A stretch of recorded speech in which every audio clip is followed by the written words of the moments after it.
Hello दोस्तों, तो कैसे हैं आप लोग। आज मैं आपको बताने वाली हूँ मतलब जितने भी टॉपिक्स हो गए थे हम लोग के, उसमें हम लोगों ने चैप्टर 2 का किया था कंप्लीट।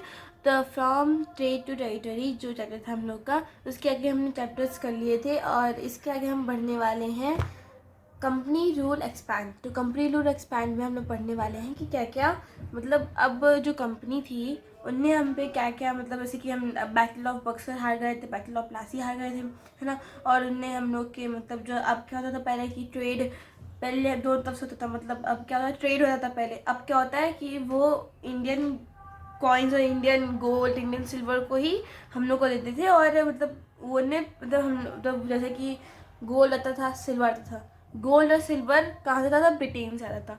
अब ब्रिटेन से क्या होता है, ब्रिटेन से जब वो लोग यहाँ पर आए तो क्या हुआ, मतलब उनके जो सिल्वर और रॉबर्ट क्लाइव था, उन्होंने क्या किया, उसने बोला कि अब हमें कोई ज़रूरत नहीं है क्योंकि हमें मतलब बंगाल की दीवानी राइट मिल गई है। और इसके बाद हम लोग को अब कोई भी ट्रेड करने की ज़रूरत नहीं है इंडिया से, हम खुद ही उनसे मतलब ले सकते हैं। अब गुड्स हम लोग ऐसे ले सकते हैं, हमें अब गोल्ड और सिल्वर देने की ज़रूरत नहीं है। अब इंडिया ही हमें गोल्ड और सिल्वर देगा और गुड्स भी देगा साथ साथ। इतना हुआ।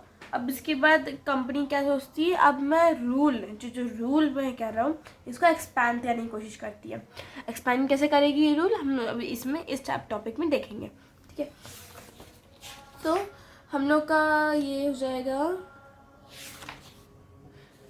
15 नंबर पेज, ठीक है।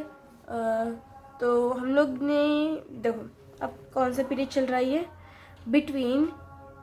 Period between 1757 to 1857। तो ये जो पूरा 100 साल का जो था टाइमिंग, इस पीरियड में क्या क्या हुआ, ठीक है। Expansion of company rule by the annexation of Indian states.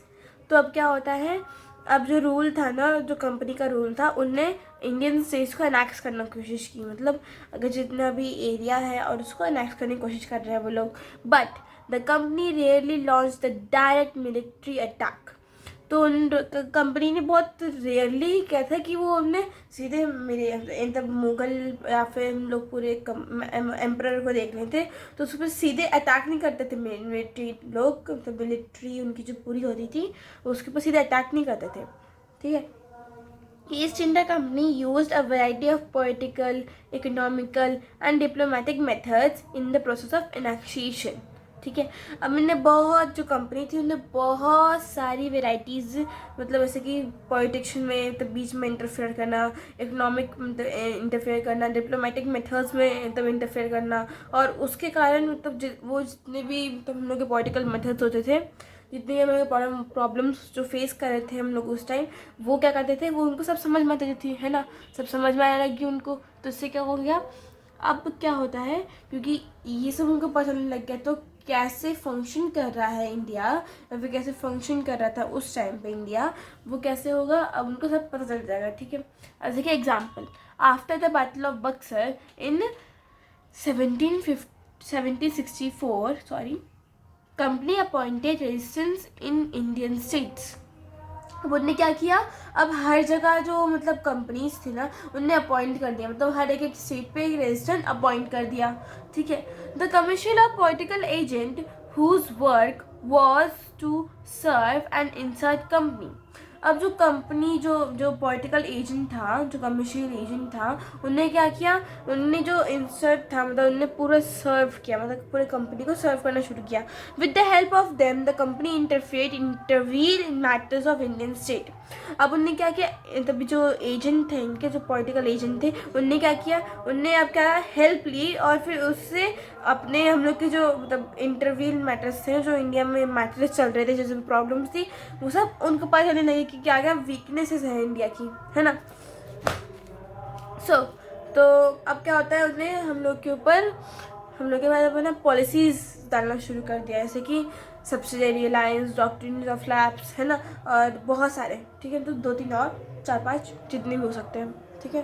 Come subsidiary alliance, ठीक है। अब हम लोग टॉपिक स्टार्ट करने वाले हैं, वो हो जाएगा हम लोग का सब्सिडरी अलायंस, ठीक है। अब सब्सिडरी अलायंस में हम लोग का क्या होता है कि मैं आपको एक वीडियो दिखा देती हूँ, ठीक है। जितना मैंने आपको पढ़ाया उससे आपको एक मतलब विजुअली मैनर में समझ में आ जाएगा कि आप मतलब आपको कैसे इसके ऊपर मतलब इमेजिनेशन में ज़्यादा ईजी हो जाता है। तो मैं आपको दिखा देती हूँ video. Ever since the Battle of Buxar in 1764, the East India Company has abandoned any pretense of subtlety and is now openly trying to expand its control in the subcontinent. The defeat of the combined armies of the Mughals, Awadh, and Mir Qasim, some 40,000 soldiers, clearly demonstrated the strength of the foreign devils.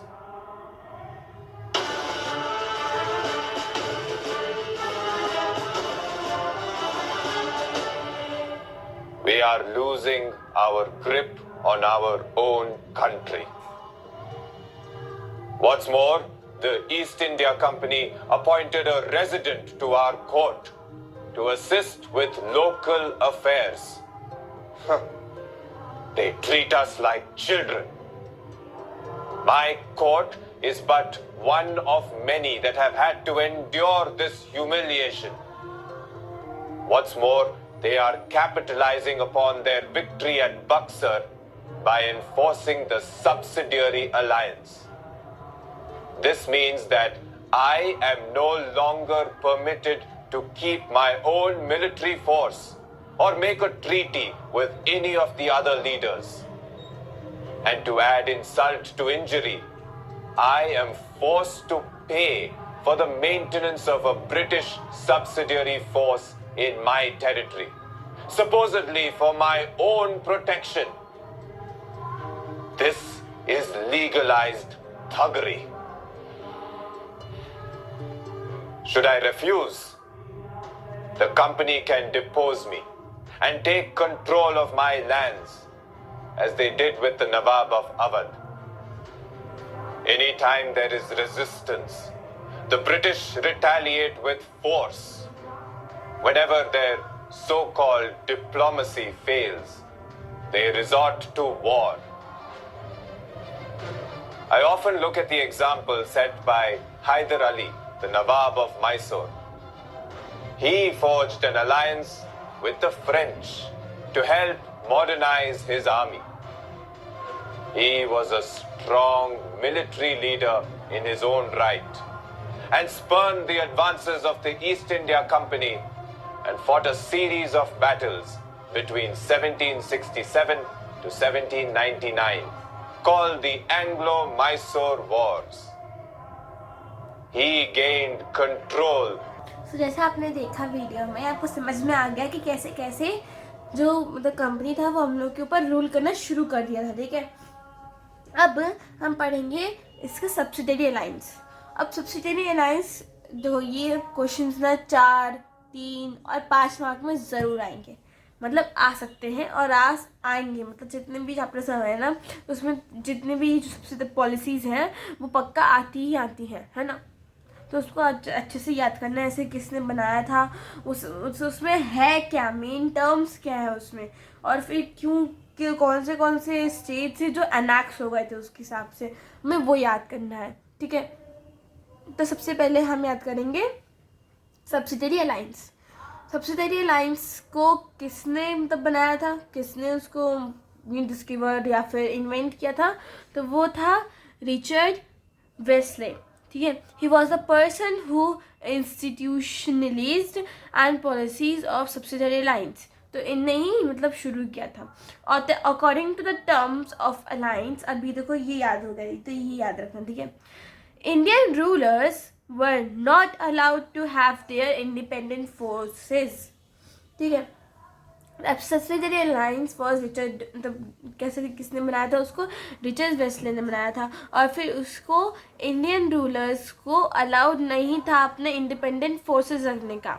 ठीक है, ruler had to पे for subsidiary forces. अब उन्हें क्या बोला गया कि company ने बोला गया कि अब तुम लोग अपना खुद का आर्म फोर्स नहीं रख सकते और हमें पे करना पड़ेगा, वो फोर्स के लिए तुम्हें रखना है, अपने स्टेट को अच्छे से रखना है। ठीक है, और अगर तुम इस चीज़ को मतलब If the Indian ruler failed to make payment, then the part of territory was taken as a penalty. और अगर उन्हें मतलब पे नहीं किया उस चीज़ के लिए तो उन्हें क्या मिलेगी, पेनल्टी देनी पड़ेगी, उन्हें पेमेंट देना पड़ेगा उसके लिए. और या तो एक पेमेंट टाइप ऑफ उन्हें एक अपने टेरिटरी का, जैसे कि उनका ये एक देखो ऐसा टेरिटरी नहीं था, तो मैं एक्सप्लेन कर रही हूँ. जैसे कि ये हो गया एक स्टेट है ना. अब इस स्टेट में सब्सिडरी अलायंस चल रही है अच्छी खासी, ठीक है, सब्सिडरी अलायंस चल रही है. पर अब क्या होता है कि वो मतलब कुछ भी एक अपने पॉलिटिक्स के कारण वो, या फिर कुछ भी कोई रीज़न हो सकता है, उसके कारण वो फेल हो जाते हैं पेमेंट करने में, मतलब पैसे वो देने में, मतलब वो हो जाते हैं, मतलब क्या बोलते हैं उसको, जैसे कि छोड़ देते हैं, मतलब वो नहीं दे पाते हैं, वो फेल हो जाते हैं उस चीज़ में. और फिर उसके बाद उन्हें पेनल्टी में क्या देना पड़ता होगा, अपना जो टेरिटरी है वो जितना भी मतलब उनका टेरिटरी, उसमें से एक पार्ट उन्हें मतलब इन कंपनी को देना पड़ता, ठीक है. इसके कारण पर एक और चीज़, जो सब्सिडरी अलायंस था, ठीक है, जो सब्सिडरी अलायंस था उसमें क्या था, उसमें बोलते थे ये लोग ब्रिटिश लोग, जो ब्रिटिश जो आए थे कंपनी, ब्रिटिश कंपनी बोल सकते हैं हम, उनने क्या किया, वो बोलते थे कि अगर तुम हमें पेमेंट दोगे तो हम तुम्हें बहुत अच्छे से प्रोटेक्ट करेंगे. और मतलब उन्हें वो मतलब इस सब्सिडरी अलायंस से, ठीक है, सब्सिडरी अलायंस अच्छा लिख देते हैं, सब्सिडरी अलायंस से कह सकते हैं कि वो उनके स्टेट को या फिर एरिया को प्रोटेक्ट करेंगे, ठीक है, प्रोटेक्ट करेंगे एरिया को, और जितना भी उनका किंगडम है उनको प्रोटेक्ट करेंगे, ठीक है. तो इसके बारे में हम एग्जाम्पल में क्या ले सकते हैं, एग्जाम्पल में हमारे हो गए the Nawab of Awadh. Nawab of Awadh, देखो ये थोड़ा सा इम्पोर्टेंट है, ठीक है. अब हम लोग इसमें ले सकते हैं कि अवध जो था, जो अवध था हम लोग का, वो अनेक्स हुआ था किससे, सब्सिडरी अलायंस से. सब्सिडरी अलायंस से ये हो गया था हम लोग का अनेक्स, ठीक है. मतलब अवध का, जैसे कि ये अवध है और इसमें से ये पार्ट या फिर पूरा पार्ट उनने अपने अंडर में ले लिया. किसके अंडर में, कंपनी के अंडर में चला गया ये, ठीक है. अब कंपनी के अंडर में चला गया ये.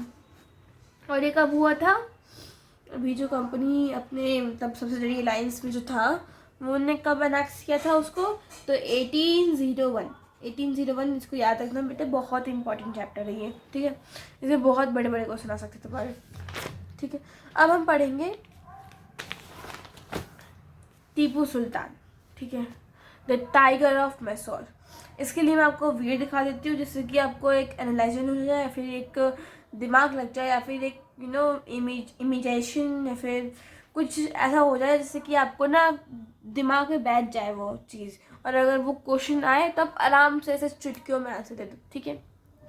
They are capitalizing upon their victory at Buxar by enforcing the subsidiary alliance. This means that I am no longer permitted to keep my own military force or make a treaty with any of the other leaders.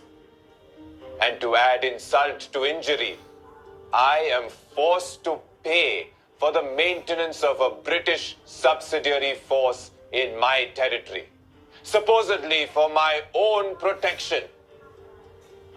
This is legalized thuggery. Should I refuse, the company can depose me and take control of my lands, as they did with the Nawab of Awadh. Anytime there is resistance, the British retaliate with force. Whenever their so-called diplomacy fails, they resort to war. I often look at the example set by Hyder Ali, the Nawab of Mysore. He forged an alliance with the French to help modernize his army. He was a strong military leader in his own right and spurned the advances of the East India Company and fought a series of battles between 1767 to 1799 called the Anglo-Mysore Wars. He gained control of commerce in his region and forbade local merchants from trading with the British. He was indeed a strong leader. And yet, all of his efforts to repel the company failed. When his eldest son and heir, Tipu Sultan, was killed in the fourth and last of the Anglo-Mysore Wars at the Battle of Seringapatam in 1799. And shortly after that victory, the British restored the Wadayar dynasty to the throne of Mysore and retained indirect control of the kingdom anyway. I fear the Maratha Empire may suffer the same fate as Mysore. So, अब हम पढ़ने वाले हैं जो हम लोग का जो फाइट हुआ था एंग्लो मैसूर वॉर उसके बारे में। तो हैदर अली के बाद हैदर अली ने जितने भी उनने फाइटर्स किए वो सब फेल हो गए और उसके बाद आते हैं टीपू सुल्तान।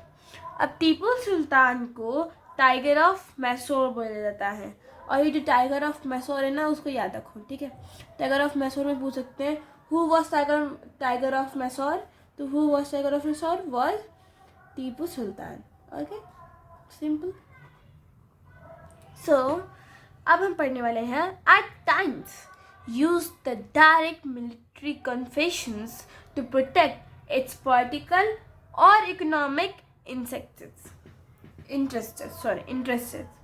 तो इनने क्या किया, जो टाइम्स जितनी भी कंपनी थी उन्हें जो मिलिट्री जो प्रोटेक्ट कर रही थी उसे इकोनॉमिक और पॉलिटिकल में इंसेक्ट कर दिया, ठीक है।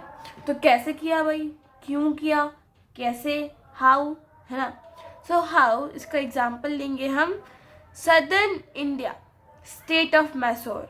तो जो इंडिया का जो सदर्न एरिया है, जैसे कि ये एग्जांपल में ले लो कि ये जो है ये सदर्न एरिया है और इस एरिया में यहाँ पर था मैसूर, ठीक है।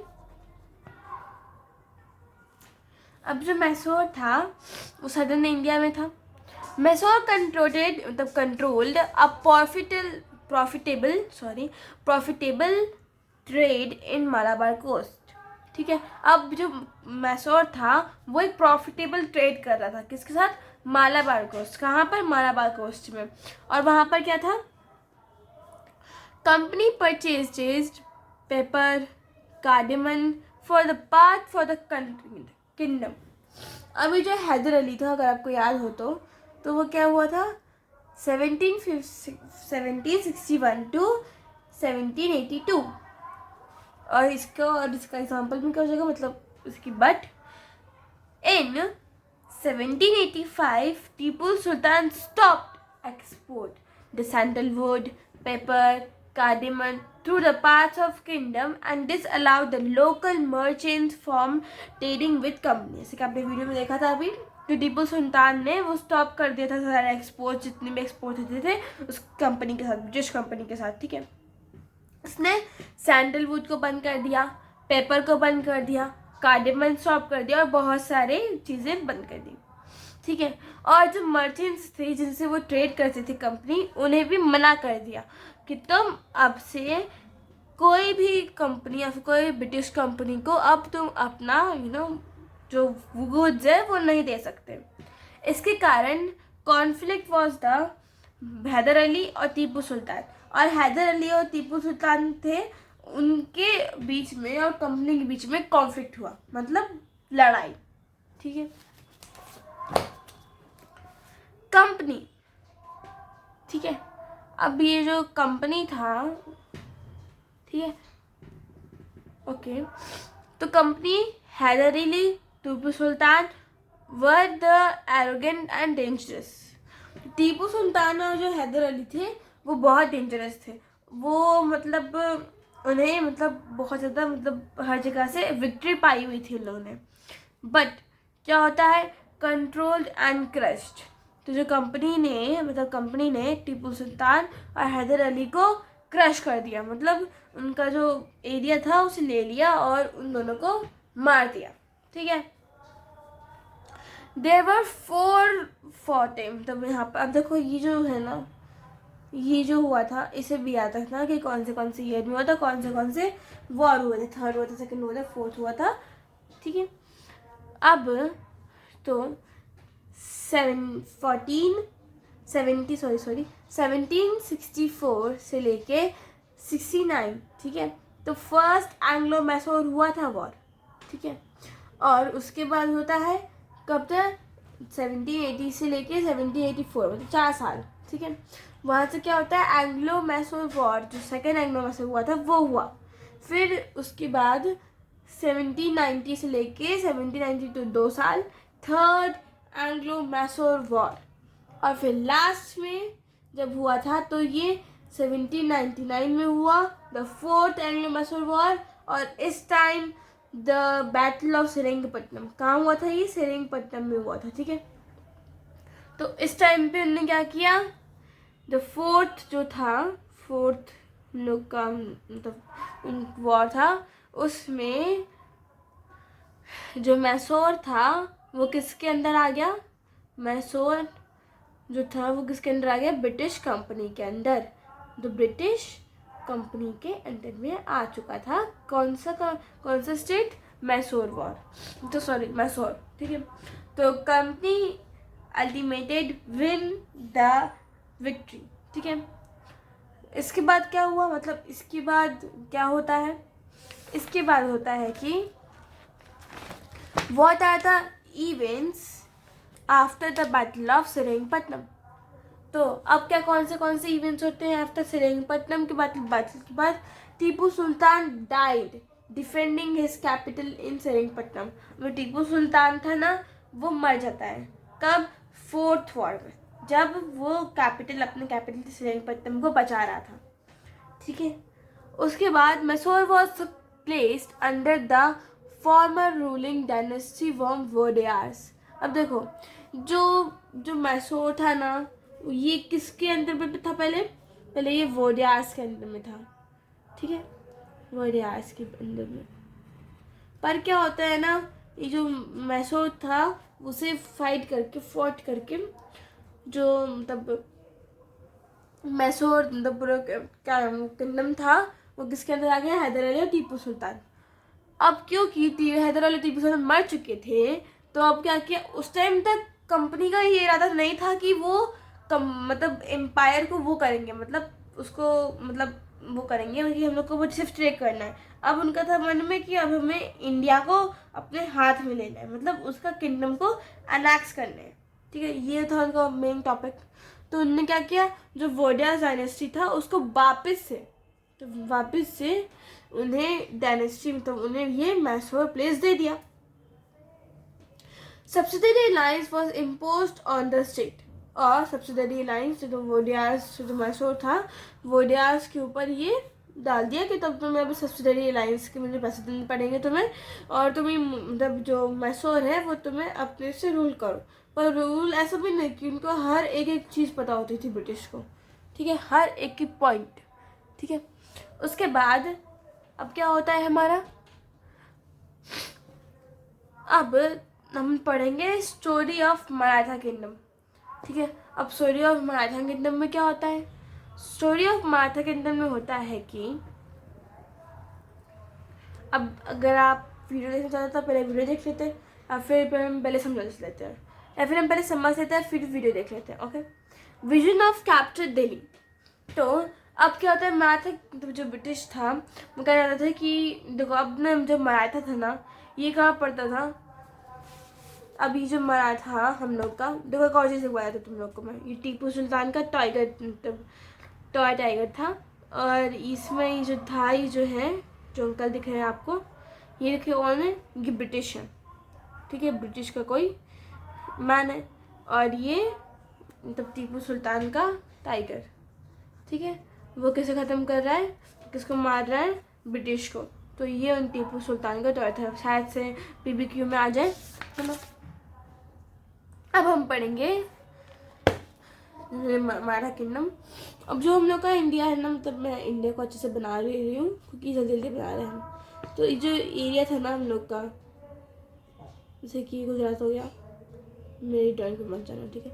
तो अब यहाँ मध्य प्रदेश हो गया, मध्य प्रदेश से आगे मतलब नॉर्थ साइड में वो, और मध्य प्रदेश, और ये जो मतलब सेंट्रल एरिया था हम लोग का, वो क्या था, मराठा किंगडम था, ठीक है, मराठा किंगडम।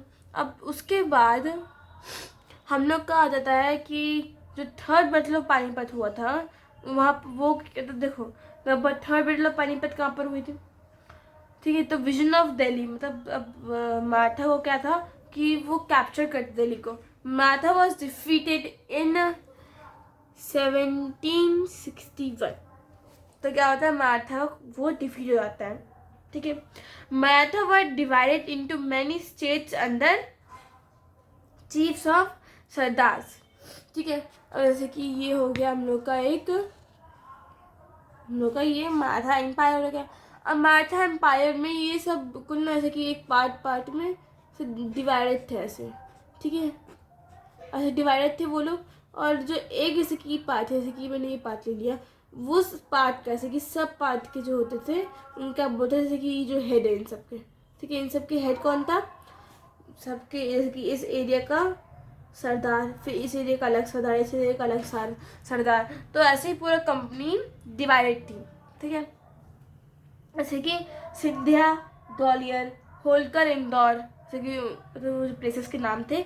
सिंधिया वॉज ग्वालियर में, होलकर वॉज इंदौर, गायवॉड वॉज बड़ोदरा, और Bhonsle was in Nagpur. So chiefs were held together and confederation under the Peshwa. अब देखो, अब इसमें से जैसे कि सब ये जो हमने इसको ले लिया, इसमें से क्या था, पेशवा, एक पेशवा भी था, ठीक है। अब ये जो पेशवा था ये कौन था, ये इसको क्या बोलते थे, ये कौन था, प्रिंसिपल मिनिस्टर था। तो प्रिंसिपल मिनिस्टर, ठीक है, तो बेस्ड ऑन पुणे, ठीक है। अब ये जो था, जो मतलब ये जो पेशवा था ये पुणे का था। तो Mahaji Scindia and Nana Pandit were two famous Maratha soldiers. अब ये जो दोनों थे, ये जो थे फेमस मराठा सोल्जर्स थे, समझ रहे हो, ठीक है। और इसके बाद Maratha were not defeated in single war, ठीक है। अब जो मराठा था तो वो एक वॉर में नहीं हुआ था, इसमें बहुत सारे सीरीज ऑफ वॉर्स लग गए थे। जैसे कि द फर्स्ट वॉर जो था वो एंग्लो मैसूर, मतलब Anglo Maratha war, sorry, Anglo Maratha war was in 1775 से लेके 1782 के बीच में हुआ था। सो द फर्स्ट में क्या होता है, द फर्स्ट जो एंग्लो मैसूर वॉर होता है उसमें क्या होता है, नो क्लियर विक्ट्री। उसमें क्या होता है, ब्रिटिश हारने वाला होता है, इसलिए उन्हें और उन दोनों ने, मतलब अब तो इंडियन वाले तो अच्छे प्यार से थे, ठीक है, प्यारे से थे वो, तो उन्होंने बोला ठीक है इस बार हम ट्रीटी साइन करेंगे, ट्रीटी ऑफ सलबाय, ठीक है। इसमें ट्रीटी ऑफ सलबाय साइन हो गई। अब जब नेक्स्ट जो एंग्लो मैसूर वॉर हुआ वो कब हुआ, 1803 से लेके 1805 तक, ठीक है। British prove to be successful in this war, ठीक है। अब इस टाइम पे जो सेकेंड एंग्लो मैसूर वॉर होता है उसमें क्या होता है, ब्रिटिश फोर्स प्रूव्ड कि वो अब सक्सेसफुल हो गए इस वॉर में। और कौन सा टेरिटरी उन्हें गेन कर लिया, उड़ीसा, आगरा, दिल्ली, ये जो ऐसे एरियाज थे उसे एनेक्स कर लिया। अब the third Anglo Mysore war में क्या होता है, 1807 से लेके 1819 से the major destroy battle Maratha powers were crushed totally. अब जो थर्ड वॉर होता है उसमें क्या होता है, जो पूरा एरिया था ना वो अनेक्स हो जाता है। अब ये किसके अंदर में आता है, ये ब्रिटिश के अंदर आ चुका है, ठीक है, ब्रिटिश के अंदर अब ये आ चुका, क्योंकि अब मतलब जो ब्रिटिश ने उसको अनेक्स कर लिया। तो ये जो लास्ट और द इसमें पूरा जो मराठा किंगडम था वो क्रश हो गया पूरा का पूरा, ठीक है। द पेशवा वॉज रिमूव्ड, जो पेशवा था, जो मैंने बताया था, वो रिमूव हो गया और and sent away in British Kanpur with pension, और उसको ऐसा हटा के उसे ब्रिटिश के अंदर काम करवा के उसे कानपुर में पेंशन पे दे दिया। इतना समझ में आ गया। अब जो नेक्स्ट टॉपिक है वो हम नेक्स्ट वीडियो में समझेंगे। तो आज के लिए इतना ही है, और हमने आज स्टोरी ऑफ मराठा किंगडम पढ़ा, टीपू सुल्तान पढ़ा और कंपनी रूल एक्सपैंड पढ़ा। ठीक है, और आज के लिए इतना ही। So thank you for watching.